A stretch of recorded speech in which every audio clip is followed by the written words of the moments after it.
Unfortunately, we have no need for someone with a disability like you. Try to do your best to live. What is this? On the table, there was a letter addressed to me, and that's what it said. I was born with disabilities in both legs. Compared to my sister who has no disabilities, I must have been seen as a hassle. Then, a call came through on my smartphone from my father. Hello. Odessa, did you read that letter? I tried to read it, but that's what it means. Goodbye. Wait a minute. Is there something else? Is there something else? What does this letter mean? It means exactly as it is written. We are tired of supporting a daughter like you. Don't worry about us. With that, the call abruptly ended. I pondered how to respond, and then I contacted my mother. Hello, Mom. From your reaction, I guess you've read the letter. So, someone with a disability like me is a nuisance. It's as if I'm some kind of monster. Yes, but you don't have to worry about anything. Because you are. 8 years have passed since those shocking words. And then, my father appeared in the high-rise apartment where I live. How can someone with a disability like you live in a place like this? Well, I can tell you, I suppose. When I revealed that secret to my father, he became distraught and struggled to cope.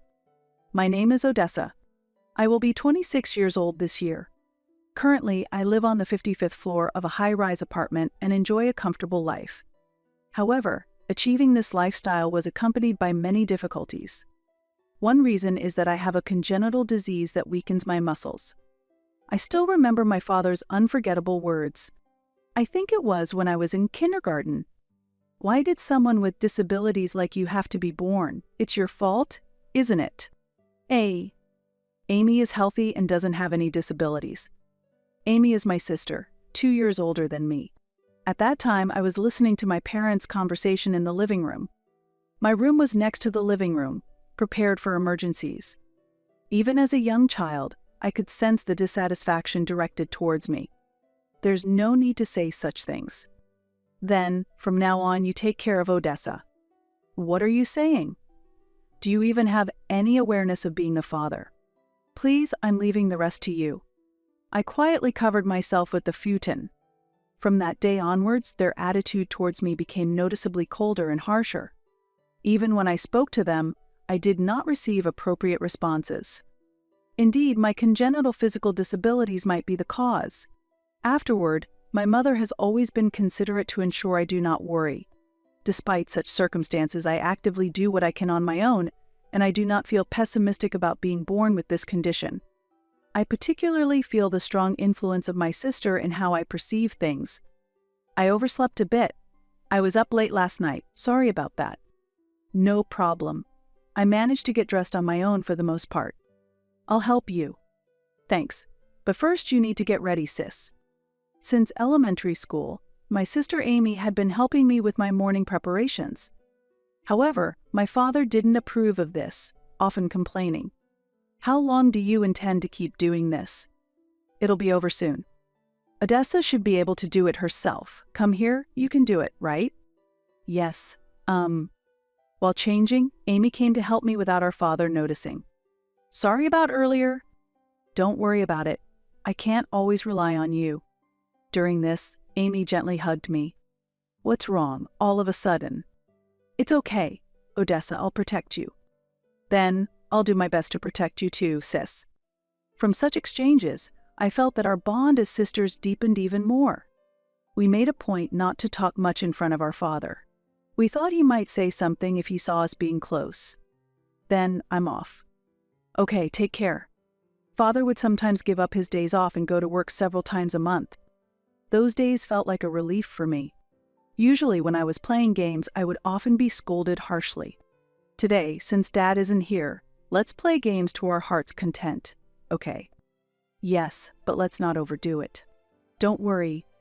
After that, my sister and I enjoyed playing video games in the living room. About 2 hours must have passed. At that time, our mother had gone shopping. I heard the front door open and thought that Mom had returned. But, what are you doing? When I turned around, it was my father's voice. Dad, why are you here? What happened to work? I came back because I forgot something. Where's Mom? She went shopping. So, what are you two doing? Tell me. Confronted with my father's gaze, I froze in fear. My body felt as if it had turned to stone. Sensing this, my sister tried to protect me. We were just playing a game. But I was the one who suggested it. Odessa hasn't done anything wrong. Is that true? It's true.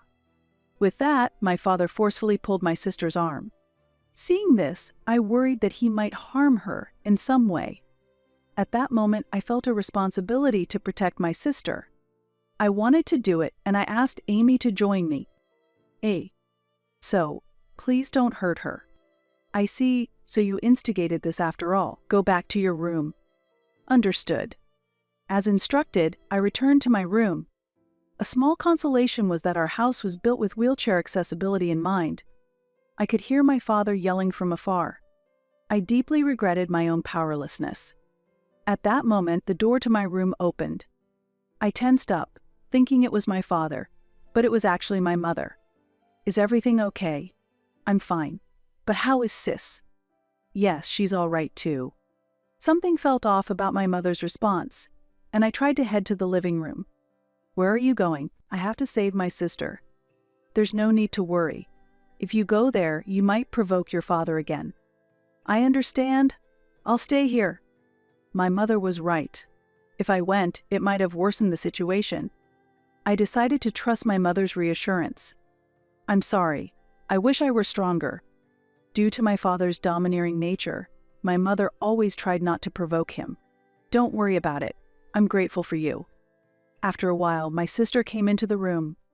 Sis, father has gone to work, so there's no more trouble. I see. Did he say anything to you? Yes, a little. But you don't have to worry, Odessa. I'm okay. My sister has always been someone who acts cheerfully no matter the circumstances. The struggle wasn't only mine. My sister was suffering too. Moreover, my mother was making efforts to mitigate the anger my father directed towards me. I was always living with the help of others. I was trying to find a way to not be a burden to them.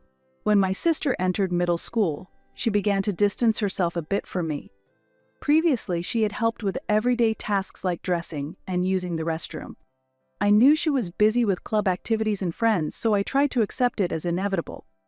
I told myself that I just had to endure. I needed to become stronger. At that time, not only my legs but also my hands had significantly weakened. It had become even more difficult to lift heavy objects. Still, giving up was not an option. One day I was organizing my room and rearranging the shelves. That was the moment. Perhaps I leaned too much on the shelf, it shook, and items from the top fell down. Ouch, I need to pick these up quickly. But sitting in the wheelchair, I couldn't reach the floor. While I was earnestly trying, suddenly the door opened. What's all this noise? What is going on here? It was the worst possible timing, especially since I did not want my father to witness this. This is, well. Though I tried to respond, I couldn't find the right words. It seemed to my father like I was making excuses. Who do you think will clean this up? That is... I had no memory of my father ever helping. If there were any such memories, they were minimal and unspoken. Why do you always do unnecessary things? He sighed in frustration. Showing him that expression directly wouldn't make him understand. His nagging continued endlessly. Unlike Amy, you can't do anything. Do you understand that? I might not be able to do as much as her, but I want to do what I can by myself. If I was going to be scolded anyway, I decided to express my feelings to my father, hoping even slightly that he might understand. Do you think you can do that? Yes. Next, he laughed out loud. Eh? You say funny things. You capable of doing things? How could someone with disabilities like you ever be capable? Though I expected rejection, being completely dismissed was another matter. His laughter continued. It was not an appropriate response to his daughter. From that moment, I shut down my thoughts. I was just waiting for time to pass. Hey, are you listening? I didn't respond at all. What's the matter with you? You really are strange. After saying that, my father left the room. Alone in the room, my tears spilled over. From that day, even as a child, I decided not to cry anymore. Afterward, my mother mostly took care of me. My father did not help at all. It seemed as if he had no interest. "Hey, do you have a fever?" "Really? I don't know. You should rest today." "No, I'm fine. I can go to school." I was desperate to convince my mother, but she, worried something might happen to me, decided that I should stay home that day. The main reason I wanted to go to school was because my father happened to have taken the day off. Honestly, I wanted to avoid spending time alone with him. But something unexpected happened. "Are you okay?" When my father entered the room and spoke to me, I pretended to be asleep to avoid interacting. However, he did not leave the room right away. I covered myself with a blanket and watched apprehensively. "I'll leave this here for you." Eventually, I sat up. On the table, there were sports drinks and jelly prepared. I felt a surprising joy. It was an experience I had never had before. My thoughts were in turmoil. What was his intention in doing this? That day, my father visited my room several times. Every time I pretended to be asleep. Feeling better, my mother asked when she returned from work. "Yeah, I don't think I have a fever." "Did something happen?" "Kind of. Dad seemed kind today." "That's good then." "Good? What do you mean?" "Well, I actually asked your father to take care of you today." "Really? It seems okay so far." "It's more like I'm just surprised because we haven't really talked. I haven't processed it yet. I was strict with him. I told him he needs to be kinder to you, Odessa." My emotions were mixed. Despite trying not to get affected in any way, I was confused about what I should feel or do. Then, as my mother said, my father's attentiveness increased. He began to take care of me more actively, and gradually we even started having conversations. "It seems like your relationship with Dad is getting better. Do you think so?" "I'd be happy if you two could get along. But I still think about the past." "That's true. It's not easy to forget everything. Actually, I also want to spend time playing with you, Odessa." "That's no problem, sis." Instinctively, I showed a smile to my sister. During that period, I hoped for an improvement in my relationship with my father. As I entered middle school, my father's attitude became even stricter. I understood the background my sister was in her exam period.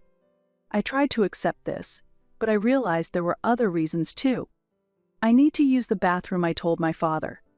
I could manage on my own, but I deliberately sought his help. "I can't help you right now." "Hey! You're a middle schooler now. You should be able to go to the bathroom by yourself, right?" I felt this was his true nature. The kind days from before felt like a dream. Furthermore, there was another change. My mother became as cold as my father. "Mom, could you help me with something?" "I'm busy right now. Maybe later." I couldn't even rely on my sister. Just like that, their consideration for me gradually faded. Whatever I asked for was often overlooked. Even as a middle school student, the feeling of being alienated by my family was painful. "Odessa, you will eat your meals in your room from now on." Why? Just because. Neither my mother nor my sister said anything. Gradually, I found myself eating alone in my room more often. One reason for the change was the results of a medical diagnosis I received at the hospital. My health was not promising, and my illness was progressing. This was a decision made by my father after learning the truth. Doubts deepened about whether I truly belonged in this family. Why is it only Odessa? Such questions reached my ears while I was studying. Hurry up and get ready. If Odessa is staying home, then I'll stay home too.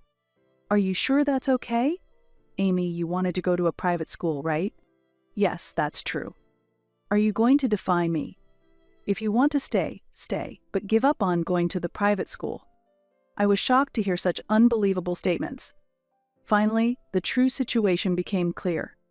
My father was using the exams as a threat to manipulate my mother and sister. I had never harbored hatred towards my father before, but this was clearly over the line. However, with my limited mobility, I wondered how I should handle this. From that day on, I couldn't stop thinking about this issue. "I'm going out for a bit." "I'm sorry, Odessa." "I'm fine, don't worry." In the distance, I could hear my father calling. It seemed he was urgently summoning me. "Come on, hurry up." Every time I showed a sad expression, I worried that they might overexert themselves because of me, so I decided to act strong. They often left me behind when they went out. If this happens every time, I will gradually become accustomed to the situation. Previously, my father often went out to avoid me, but at some point he began to act without hesitation. Let's go out to eat today. Let's go. I think this sudden plan is a bit much. Well, maybe. I decided this. Hurry up. Of course, Odessa will be waiting at home. Amy, who was listening next to me, tried to say something, but I grabbed her arm to stop her. It's okay. Go ahead. You are so kind, Odessa. Wait a minute. Do you know what they say about me at work? You probably don't. My father began to talk about how miserable he was. Even at work, I suffer because I am a father with a daughter who has disabilities. Can you understand how frustrating that is? There is no way I could understand that. Such complaints should not be directed at me. He is hardly fit to be a father. But what can I, a middle school student who needs a wheelchair for mobility and whose life greatly depends on support, do against him? Don't worry, I'll manage on my own. It's okay. My mother and Amy looked at me worriedly. If I go along, I'll just be in the way, and you shouldn't have to worry about how others look at you. Amy was not fully convinced, but she still went out with our parents. I could not predict what would happen if I defied my father. It felt like the wise choice. Even after advancing to high school, my father's attitude did not change, but an incident occurred that made the past seem insignificant. After seeing off my family, I returned to my room. I felt lost, wondering when I would be freed from this life. It's the summer vacation of my 3rd year in middle school. I hate to ask, but could you take care of Odessa for 3 days? Isn't she coming with you? Odessa says she wants to concentrate on her studies as she is a student preparing for exams. Is that okay? Yes? Then, leave her to me. That's how I ended up being left at my grandparents' house. Lying had become the norm. It seemed that my father felt no guilt lying even towards his own parents. Watching him wave goodbye with a smile, I felt an indescribable sense of dread.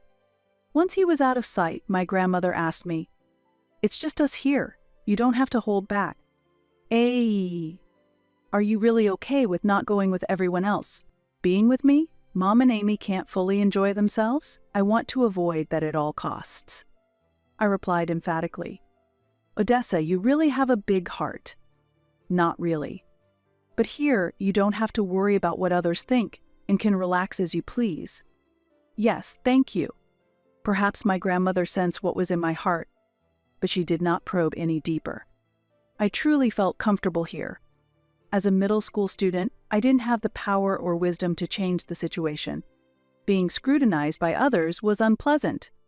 Therefore, I was truly grateful for my grandmother's warm support. 3 days later, my mother and sister came to pick me up. Just the 2 of you. Sorry, Dad has already gone home. I see. Was Odessa okay? She was very good. This is my advice to you, make sure you take good care of her. Yes, I understand. I was listening to their conversation from behind a pillar. On the way home, I'm fine.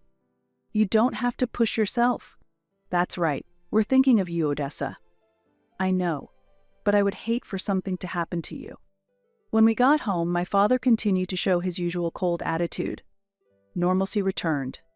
Under normal circumstances, this would be a breaking point, but I managed to hold on because of my mother and sister's support. However, whether it was following my father's directions or not, they began to clearly avoid me.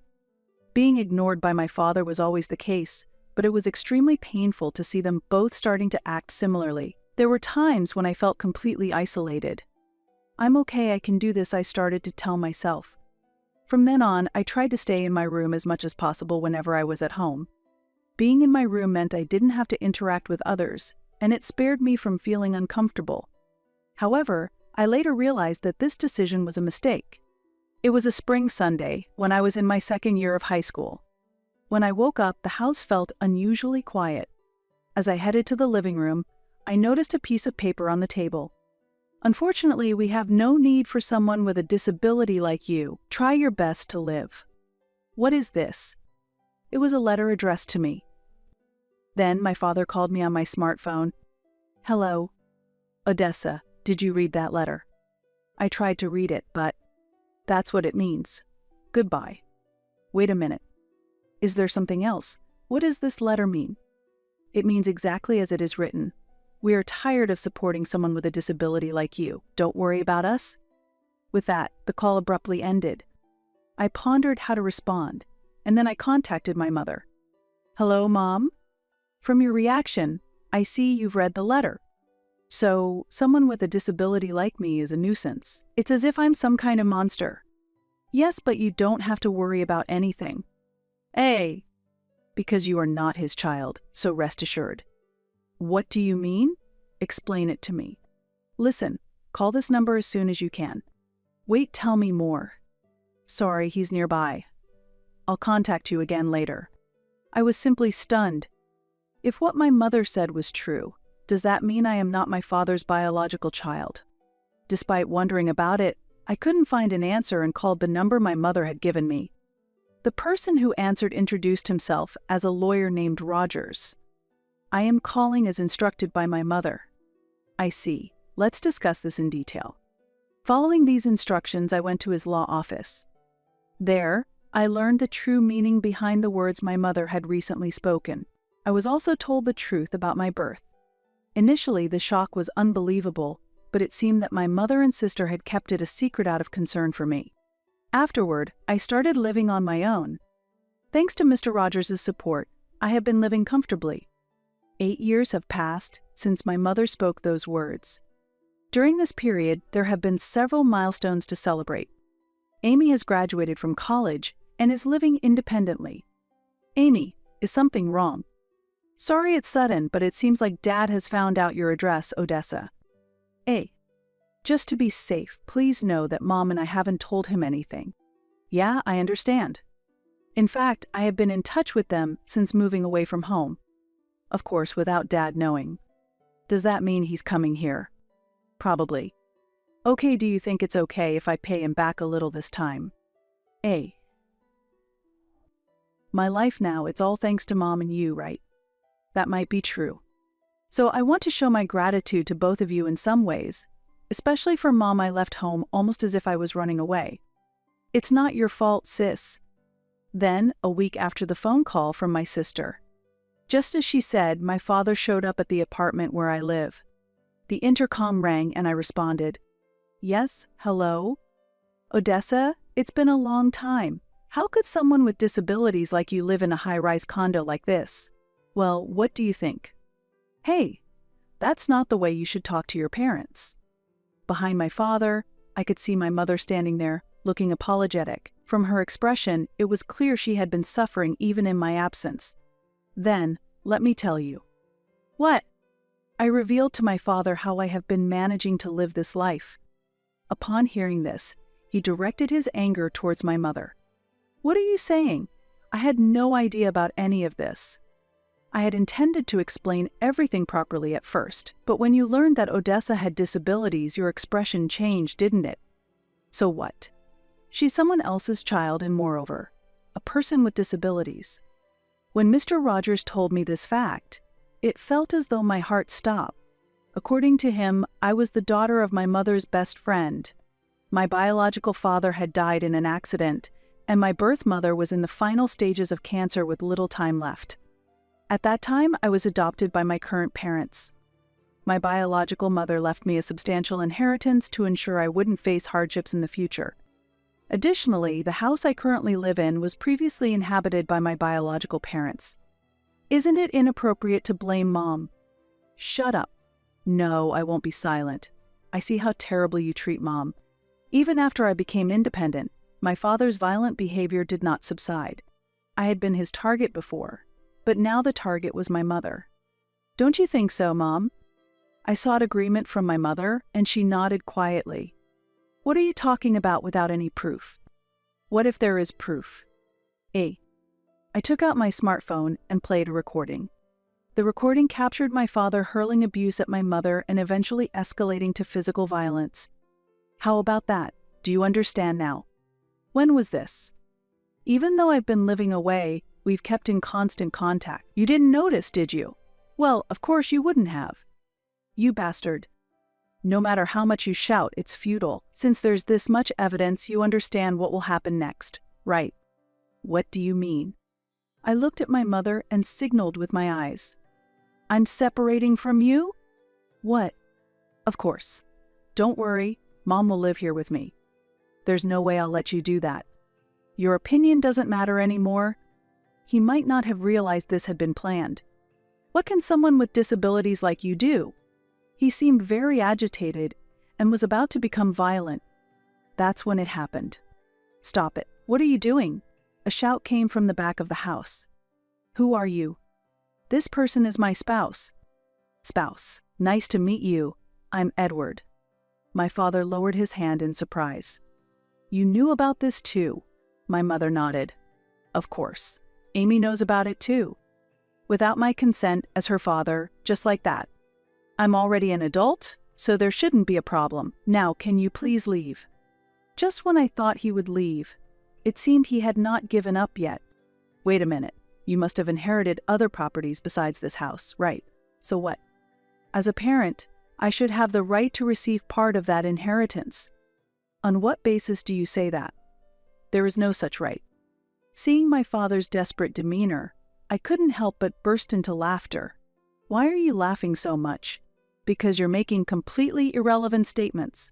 My father was stamping his feet in frustration. The road ahead of you will be tough, but you should do your best. You'll have to pay alimony too. By the way, Grandpa and Grandma already know the situation, so it's pointless to try and rely on them. You really planned it all out to this extent. His demeanor changed completely, and he became quite quiet. He was probably reflecting. There's nothing more to talk about, so goodbye. Wait, listen to me. I really apologize. Father took a perfect pose of apology. What does it feel like to abandon all pride towards someone you've looked down upon? I pondered this. However, his apology did not change my heart. There's no point in doing this, so please leave quickly. Even after all this, you're still not going to forgive me and push me away. Yes, if you're not going to leave, I will call the police. I have all the evidence, and you might get arrested. He then hurried away with a frightened look. I took a deep breath, feeling relaxed. Well done. Thank you, it was very stressful. Are you okay with me, Odessa? About us living together here? Yes. It's okay. It's something we all decided together. Yes, this is a place where you can be free. I also spoke to my sister about this over the phone. That's great. See, there's no problem, right? Actually, I wanted to come with you. I understand how you feel. Please come visit next time. Yes, I will. In this way, my mother and I became free from my father's control. While we haven't reached a final resolution yet, we celebrated together that day. After that, we visited Mr. Rogers, the lawyer. With the evidence already gathered, the proceedings went smoothly. I'm grateful for everything. It's my duty, after all. Please take good care of the situation with my father. The police will handle any issues of violence, but leave the alimony to me. 2 weeks after the consultation, my parents' divorce was officially finalized. This ensured that my mother would no longer be abused by my father. I was truly relieved by this resolution. After the divorce, we moved all of my mother's belongings to our high-rise condo. You've helped me a lot, Odessa. I'm glad to do so, Mom. I will continue to express my gratitude in action. You don't have to do that. But I want to do this, so don't worry, I assured my mother cheerfully. With that determination, we decided to open a new chapter in our lives together. Whenever time allowed, my sister would visit us. I finally grasped true peace, I remarked with deep emotion. Thank you so much for your help all this time, Amy. I expressed my gratitude to her. That's natural. Blood-related or not, Odessa, you are my irreplaceable sister, she said with a gentle smile. Yes, I replied energetically, then noticed a slight cloud over my mother's expression. Is something wrong? I asked my mother. Yes, I just received a call from your father, she answered with a hint of confusion. A call. Can I see that for a moment? I said, taking the mobile phone from her and answering the call. I was wrong. Please, won't you come back? I heard my father's voice. Mom won't be returning, I firmly replied. Is that Odessa? My actions up to now have been wrong. Please give me another chance to make things right, my father pleaded. I'm sorry, that's simply not possible. If you understand, then please don't contact us ever again, I stated definitively. After ending the call, I immediately added the number to the blocked caller list and handed the phone back to my mother. Are you okay? My mother asked. Yes, there's nothing to worry about, I reassured her. My father had resigned from his job at the company he worked for, and his whereabouts were unknown since then. He might be living somewhere alone now. His location or activities no longer had any relevance to us. Meanwhile, our family continues to live happily and joyfully together. Experiencing such a sense of liberation was a first in my life. I look forward to spending many more happy days with my family. How foolish you are. No matter how much fish you eat, your lack of intelligence will never improve. Stop saying unnecessary things and just focus on studying. You're the only failure in this house. Why are you so stupid? These were the harsh words my mother would constantly say to me since childhood. The way my mother treated me was clearly different from how she treated my sister. My grandmother, who felt sorry for me and was skilled in cooking, took me in. By eating the meals she prepared daily, an unexpected change occurred in me. My mother began to regret leaving me in my grandmother's care. My name is Caroline, and I'm a third-year student at a public high school. I'm not particularly good at studying, but I enjoy school life. My family consists of my parents and my talented younger sister, Julia. She excels in her studies, always ranking in the top 5 of her class, and is aiming to enter medical school. She has a slim and cute appearance, almost like an idol. On the other hand, I'm not good at academics. I'm chubby, have rough skin, and my appearance is far from idol-like. My mother always treated me harshly, constantly saying, "Your grades are really terrible. It's a waste to spend money on you, so make sure you go to a public high school." Since I was bad at studying, I ended up attending a low-level public high school that anyone could get into. My mother would often say, "Where does such stupidity come from?" Even I sometimes find it strange. Both my father and mother were outstanding students, and after graduating from prestigious universities, they met while working at a top company and eventually got married.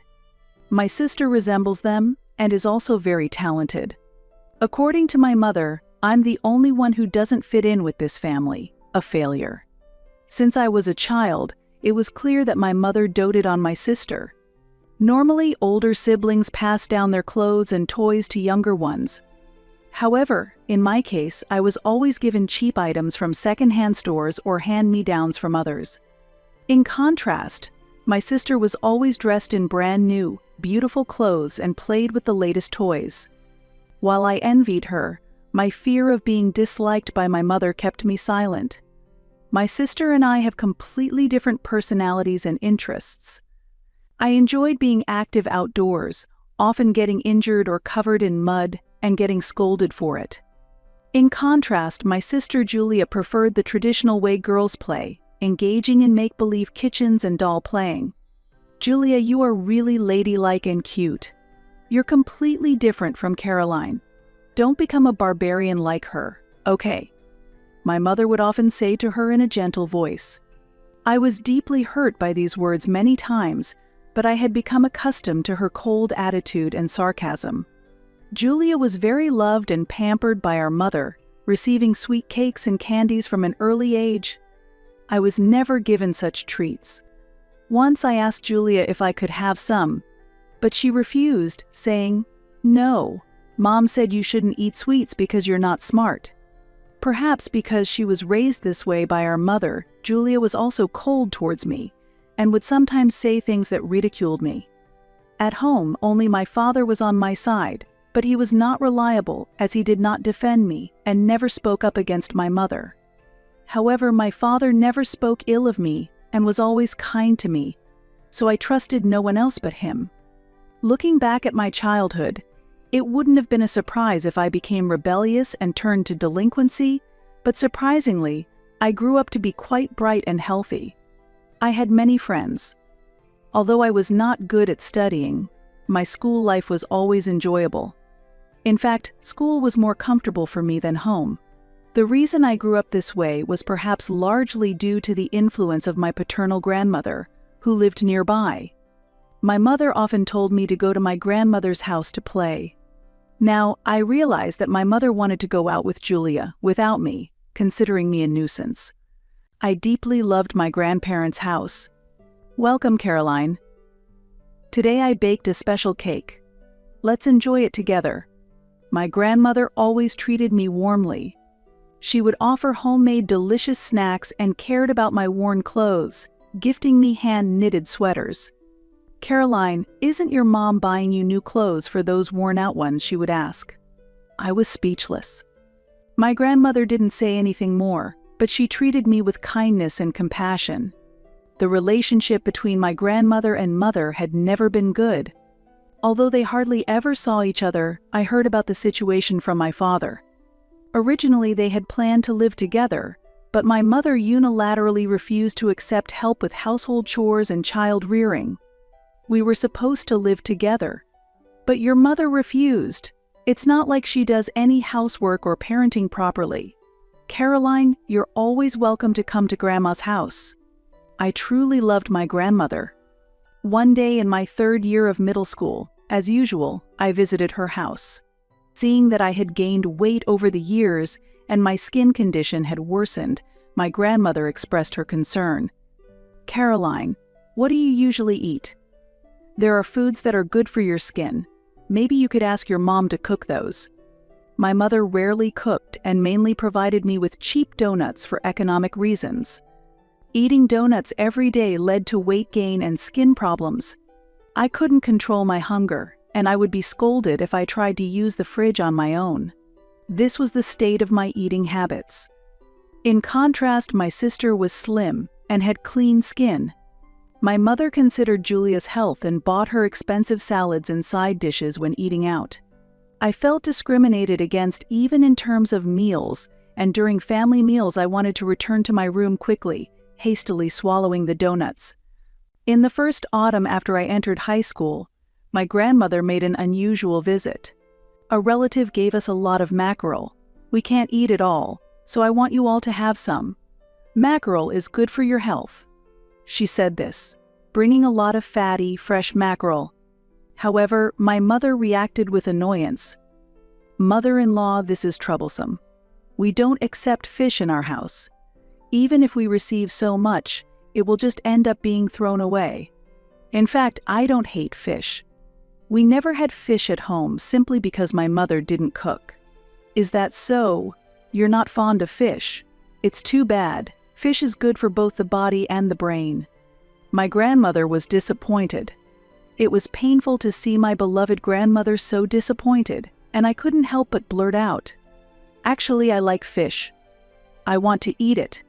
As soon as the words left my mouth, it was clear that my mother's sharp gaze was piercing me. How foolish. Your lack of intelligence will not improve no matter how much fish you eat. Stop saying unnecessary things and focus on studying. You are the only failure in this house. Why are you so foolish? My mother continued her tirade. My grandmother, visibly angry, said, "Excuse me, Tracy. Is this how you always treat Caroline? Do not interfere, mother-in-law. I am struggling because this child is a failure. I think she probably has some developmental disorder." Though I thought I was used to my mother's sarcasm, being called developmentally disabled still hurt. Grandmother grew even more indignant and said, "She's my dear granddaughter. How can I be irrelevant?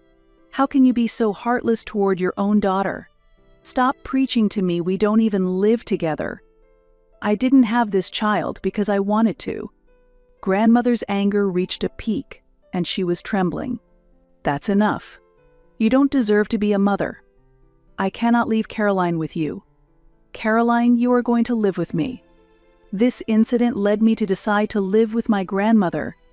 I went straight to my grandmother's house, and later my father brought my belongings. With a sad expression, he stroked my hair and apologized. "I'm sorry. I'm sorry that things have turned out this way, making you sad." I didn't blame my father, but he clearly felt guilty. Considering my mother's personality, any admonition from him might have led to a backlash, affecting me. I feel it was destined for things to end up this way. Your father is really kind, but he's just too timid. He loves you very much, and today he tearfully asked me to take good care of you. His wife is self-centered and stubborn. I really don't know why he married her. I just listened silently to what Grandma said about him. And thus began my new life with Grandma. Grandma wakes up early every day, getting up at 5 a.m., to prepare breakfast for me and Grandpa. I was amazed at how lavish the breakfasts she made were. Grandma, this is incredible. Thank you for such an amazing breakfast. It must have been a lot of work for you. Her breakfasts always featured a variety of items, with an extensive menu. That morning's breakfast included a rich vegetable soup made from chicken and vegetable stock, scrambled eggs, and a salad with nuts. I was worried if I could eat so much, but it was more delicious than I imagined, and the more I ate, the hungrier I seemed to get, quickly finishing everything. Grandma, this is amazing. I've never had anything this delicious before. Surprised by my reaction, Grandma asked, "Do you really think it's that special? What do you usually eat at home?" I usually don't have breakfast. It's not prepared. If I feel like it, I might toast some bread myself. Mostly, I just eat donuts. Grandma sighed at my response and said, "Really? That mother of yours?" Breakfast is the source of energy for the day, especially important during the growth phase. Eat plenty now, and make sure to go to school well prepared. With that, she served me a generous helping of soup. Every school day, Grandma prepared a lunchbox for me. My friends were also amazed by the lunchbox packed with homemade side dishes, colorful and lavish, exclaiming, "What an incredible lunchbox!" When I was with my mother, I never had a lunchbox and always ate almost expired bread. A deli lunchbox was a normal meal for me, and I had never eaten anything homemade by my family, so this change was very welcome. The dinners Grandma made were also exceptional, featuring whole grain bread and soups full of ingredients. The main dishes often included fish and sometimes meat, offering a varied menu that never got boring. Since I started living with Grandma, I frequently enjoyed ingredients I had never tried before, like quinoa and kale. Grandma, your cooking is truly top-notch. I'm so happy to try so many types of food. Every time I expressed my amazement at the meals, Grandma smiled happily. This is normal for me. It's just that she doesn't cook properly. I wonder what they are eating now. While talking, Grandma expressed her concern for the well-being of my father and sister Julia. Living with my grandparents has been rejuvenating for me, and they have always been warm. After meals, when I share stories from school, they always encourage me. For me, who was always criticized and treated coldly, this home felt incredibly comfortable and utterly stress-free. I realized that a home should naturally be such a comfortable place. Surprisingly, my academic performance improved significantly. Though it's often said that my school is low level, my grades jumped to above average. When I told Grandma about this progress, she was very pleased. Grandma, my grades have improved a lot. I think I've become smarter. See, I've been making food that's good for the brain every day. It has paid off. That evening, Grandma celebrated happily and specially prepared a pumpkin pie, using a whole fresh pumpkin. While I was having another slice of pumpkin pie, I asked, "Can you tell me about the brain-boosting foods you mentioned earlier?" I'm not completely sure myself, but there are many ingredients that are said to be good for the brain, like oily fish, nuts, spinach, and avocados. I try to incorporate them in a balanced way. The meals Grandma prepared indeed had evenly distributed nutrition, utilizing these ingredients. Grandma, you've been cooking with so much care for me. Not at all. Grandpa and I are also getting older, so we started this for our own dementia prevention as well. Seeing your grades improve really shows that our efforts have paid off. Grandma and Grandpa are indeed over 70 years old, but they are still vibrant and show no signs of dementia. What we eat makes our body. That's why, just by incorporating balanced and seasonal ingredients, we can live healthily every day. Since I started living with my grandparents, my physical health has clearly improved. I started being able to wake up early easily, and I am full of energy. My skin condition has also gotten better, and I realized it's thanks to Grandma's cooking. Thinking back to my diet when I lived with my mother, I was shocked at its poor quality. What kind of meals did your mom usually make? At home, meals were mostly store-bought bread and donuts, and Dad and Julia mainly ate ready-made side dishes from delis and sometimes instant noodles. I really can't understand that wife. How can she allow such a diet when there are growing children at home? Expressing this, Grandma sighed with disappointment. After a while, I decided to go back home for the first time in a long time with my report card in hand. I was nervous, but I hoped that Mom would be pleased, so I gathered my courage and went home. When I met my mother and sister Julia after 6 months, Julia exclaimed in surprise, "Hey sis, when did you become so pretty?" What happened? Did you change something?" Julia has always been sensitive to beauty. In fact, I too feel that my appearance has improved. Since living with Grandma, I have lost weight and become slimmer than before. My facial acne, which was once plentiful, has completely disappeared, and I also changed my hairstyle at a beauty salon I visited with Grandma. Previously, Mom cut my hair at home to save costs, so the change now is clear. Then Mom appeared, so I immediately showed her my report card. "Mom, look, I think I've become a bit smarter." However, Mom didn't acknowledge my achievements and dismissed them. "Why are you boasting? You just got decent grades at a low-level school. Nothing has changed." I felt foolish for having hoped for her approval. Mom returned my words coldly and expressionlessly. Yes, this was typical of her. During this conversation, Julia kept asking, "Why have you become so pretty? Tell me." I'm jealous. While Julia is naturally beautiful, she is also a curious girl in her growth phase, and she was very interested in my changes. There was never such a conversation when we lived together before, and although I was happy to talk like this, Mom's response was cold.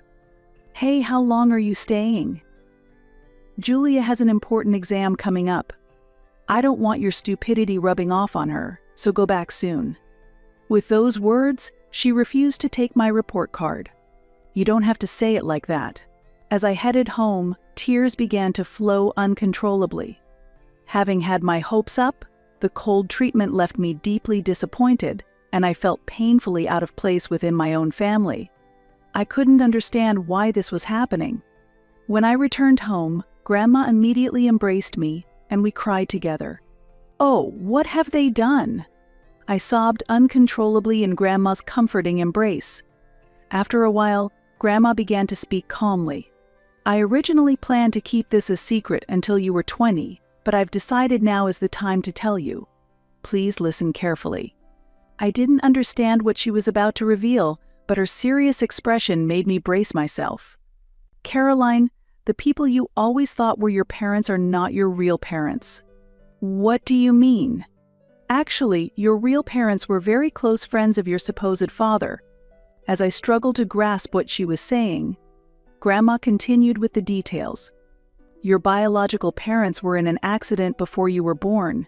Your father died, and your mother was barely saved but in a very critical condition. She managed to have you delivered by cesarean section, wanting you to be saved at all costs.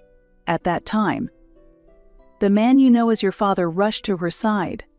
With her last wish, she entrusted him with your care, and he vowed to make you happy. Is that really true?" I was overwhelmed by the sudden revelation and doubted its authenticity. "It's true. You look very much like them," Grandma went on. "When the decision was made to adopt you, Tracy strongly opposed it. She said she could never accept a child that wasn't hers. She even suspected that you might be the result of an affair by your father, but that's impossible. Your father isn't capable of such deceit. In fact, you resemble your real parents who have passed away. Here I have a photo as proof." With that, Grandma pulled out an old album. The album contained a photo of my young father and his best friend from their high school days. The image was old and the features hard to distinguish, but I felt a resemblance to myself. "This is your real father and mother." After hearing the explanation, I began to understand why my mother's attitude toward me was so cold. Perhaps it was because I was not her biological child and had joined the family unwillingly.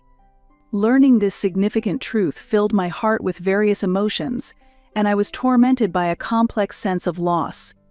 "Actually, Caroline, your real parents were very much looking forward to your coming into this world. They had even decided on your name before you were born. The name Caroline is proof that you were deeply loved."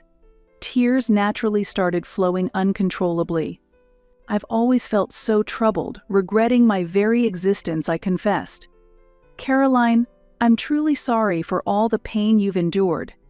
You are a cherished and wanted child in this family," Grandma said, as she hugged me tightly, tears streaming down her face.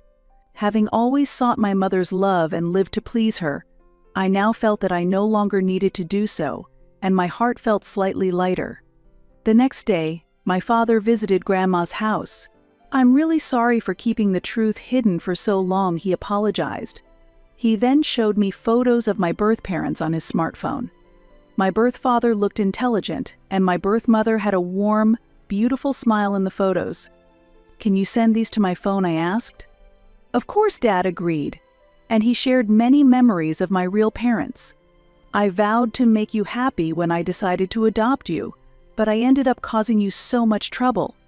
I'm sorry for being an inadequate father," he repeatedly apologized. I continued to live peacefully at Grandma's house, graduated from high school without going to university, and got a job in video editing locally. A happy report came from Dad after my sister Julia's university entrance exams. She was accepted into her first-choice medical school. According to Dad, Julia's reaction to her mother changed after the day I visited home with my report card. As she grew up, Julia began to question my mother's attitude towards me and her abandonment of household duties. Mother, once devotedly loved by Julia, was distanced by her and became withdrawn and isolated. "Julia must be having a hard time living with Mom in such a situation. Let's invite her over for dinner next time," Grandma suggested. 4 days after making that promise, Dad brought Julia to our house for dinner. "Julia, congratulations on getting into medical school," I congratulated her. "Thank you, I'm so happy." "Huh. Sis, did you get even cuter?" Julia responded. Our conversation became even more lively than before. "Really? Actually, losing weight, my clearer skin, and my changed mindset are all thanks to Grandma," I explained. What happened? Julia was surprised. However, once she saw the dinner Grandma had prepared, she quickly understood. "Grandma, this is amazing. The omega-3 fatty acids from the fish, antioxidants from the vegetables, and nutrients from the whole grains are perfect. I can see why you've changed." Julia was impressed. "You're really in medical school, aren't you? That's impressive. Don't you think it's amazing?" With that, we laughed together as sisters. Julia had once adopted a condescending attitude towards me, influenced by our mother, but now that influence seemed to have faded, we could enjoy having a normal conversation. How happy it was for us to be able to laugh together so naturally. During dinner, the doorbell rang. Grandma opened the front door, and Mom burst in angrily, saying, "What are you doing?" "Just having dinner," was the reply. "Why do I have to be alone at home?" Mom was emotionally pleading. "I called you, but you didn't come out, so I left a note on the table. Did you do that on purpose because I'm too sick to cook? Everyone is being mean to me." "Mom, I don't remember you ever cooking." "Who is being mean? Really?" Julia sharply retorted. Mom fell silent, then stared at me and said, "Ever since Caroline came back, our family has been strange. Julia becoming rebellious is your fault. Even though her successful exam is thanks to my upbringing, there's not a single thank you from her. It's all your fault." "Mom, it's not Sis's fault. I hated how you bullied her and overprotected me all the time. No matter how much I studied, you never made us good food, so I never felt like you were really trying," Julia said, as she enjoyed the delicious meal Grandma had prepared. Why don't you try some of Grandma's cooking? It's really good, and eating this every day might even improve my study efficiency. Julia, why would you say such a terrible thing? You don't understand how hard your mother has worked. As Mom expressed her outrage, Grandma calmly responded, "What struggles are you talking about? You've indulged Julia while being harsh on Caroline, and you haven't even prepared proper meals. What are you talking about? Julia's exam success isn't thanks to you, it's the result of her own efforts. It's Caroline's fault for causing problems, isn't it?" Mom showed her anger openly. "Mom, it's okay. I already know the truth. I know I'm not really part of the family. That's why it's understandable that I'm in the way, not liked, and treated coldly." What do you mean?" both Mom and Julia exclaimed in surprise. "Ah, you knew that?" "Yes, I've been raising someone else's child. You should be thankful. Maybe you were born from your father's affair, but I've endured it all this time." "I've said it many times, but that's not true," Dad argued with a tired voice. "If you doubt it so much, why not do a DNA test?" Julia suggested. Hearing this, Mom's expression hardened. "There's a reason I didn't want to do a DNA test. When we took in Caroline, I was pregnant and thought we would need to do a DNA test for Julia as well," Mom confessed. "What?" The whole family was shocked. "I've been thinking about it for a long time. I know who Caroline's real parents are. It's clear she doesn't resemble my son or Tracy. But what about Julia? Why doesn't she look anything like him?" Grandma questioned. "Tracy, could it be Dad?" started doubting Mom. "Are you doubting and hating me?" Mom retorted angrily. "Stop it," said the usually calm Grandpa as he raised his voice sternly towards Mom. At his stern rebuke, Mom seemed to lose her strength and broke down crying. "I'm not the bad one," Mom defended herself through tears. It then became apparent that this whole turmoil was sparked by the fact that Mom had Julia with an affair partner. Before giving birth, Mom wasn't sure whose child it was, but she seemed to think that either way, it wouldn't be a problem. "I can't believe it. Am I not really related by blood to Dad?" Sis, Grandma, and Grandpa Julia, shocked by this revelation, stood frozen. Meanwhile, Dad observed the situation very calmly and spoke. "I want a divorce," Dad announced. "Why?" "That's all in the past," Mom argued. "It's not just about the past. Your actions have been problematic for many years, and you've shown no signs of changing. Divorce is the only option," Dad replied. It was the first time I had seen Dad so angry. "Julia, I know this is shocking, but Mom and I are going to get a divorce. It's up to you to decide who you want to stay with," Dad added. I don't want to stay with Mom." "But if we're not related by blood?" Julia was clearly confused. "It's okay, Julia. I'm not related by blood either, but Grandma, Grandpa, and Dad are all my real family," I reassured her gently. "That's right, Julia. If you wish, you can live here with us," Grandpa added. Julia nodded tearfully at Grandpa's words. Following that, the divorce was finalized, and Dad and Julia started a new life at Grandma and Grandpa's house. Julia was initially shocked, but now she has regained her spirits. She is happy to be eating Grandma's home-cooked meals daily and is delighted by her improved health. Mom initially lived alone in an apartment, but gradually, she found it difficult to pay the rent and decided to move back to her parents' home. Her decision to return to her parents' home ultimately worsened her situation. Surprised and intensely angry at Mom's sudden return, her parents took the drastic measure of disowning her. After that, there has been no information about Mom's whereabouts or condition, but Dad mentioned that she once reached out wanting to repair their relationship. However, Dad firmly declined her offer and chose to cut off all contact with her. In my own life, a conversation with a colleague at work about cooking blossomed into a discussion about Grandma's homemade recipes, which led to the idea of broadcasting them in videos. As a result, we launched a video series under the concept of youth making Grandma's recipes, which garnered significant attention from many people. The videos became even more popular, especially after my attractive younger sister Julia appeared in them, earning support from many viewers. Julia later started her career as a doctor at a university hospital and stepped back from the video broadcasting activities, but she continues to lead a healthy and active life. I myself married the colleague I co-starred with in the videos, and we are now expecting a new life. As the birth approaches, I ask Grandma, "When the baby is born, can you teach me how to make baby food?" To which she replied gently as always, "Leave it to me. I'll make plenty of delicious food to ensure the baby grows up healthy." The family table, where we all gather, continues to offer us enjoyable, delicious, and warm moments today. Both Grandpa and Grandma are healthy, and our everyday lives are always filled with happiness.